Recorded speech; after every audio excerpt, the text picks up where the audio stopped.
حلوين، عاملين ايه؟ يا رب تكونوا بخير وصحه وسعاده وهنا يا رب. لو انت عايز تطلع ولادك اشخاص اسوياء، مش بيعانوا من اي مرض نفسي، ناس طبيعيه كده، شبعانه مشاعر، شبعانه حب، عارفه تختار شريك حياتها بشكل سليم جدا، كمل الفيديو للاخر. هنتكلم عن 5 خطوات، وفي 5 تانيين زيهم ان شاء الله في فيديو تاني.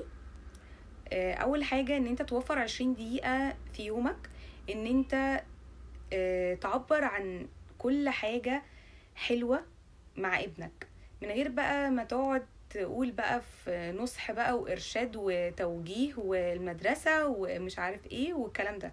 2 اصحاب. تاني حاجة ان انت من 5 ل10 مرات كده تقعد بس كده ايه، تعبر عن مشاعر الود والحب اللي انت حاسسها له، من 5 ل10 مرات في اليوم.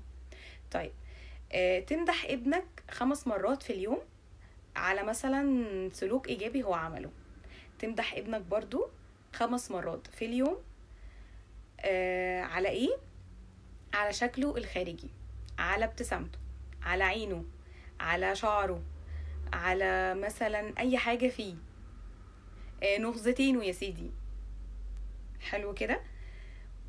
وتيجي في اخر الاسبوع وفي اوله، يعني خليها اول واخر الاسبوع، هو مرتين في الاسبوع بس، خلينا يعني المرتين دولت في اول الاسبوع واحدة وفي اخر الاسبوع واحدة. تخرجوا مع بعض 5 دقايق حتى، انا مش بطلب منك وقت كبير. تتمشوا، تركبوا عجل في ال5 دقايق دولت، تلفوا بالعربية، تعملوا رياضة، تعملوا اي حاجة تشاركوا فيها بعض بعيد عن البيت، مرتين في الاسبوع. دول ال5 حاجات اللي انا جاية اقولك عليهم عشان تطلع ابن او بنت يكونوا مش بيعانوا من اي مرض نفسي، ناس اسوياء، ناس عارفين يختاروا شريك حياتهم. انت فعلا بنيت.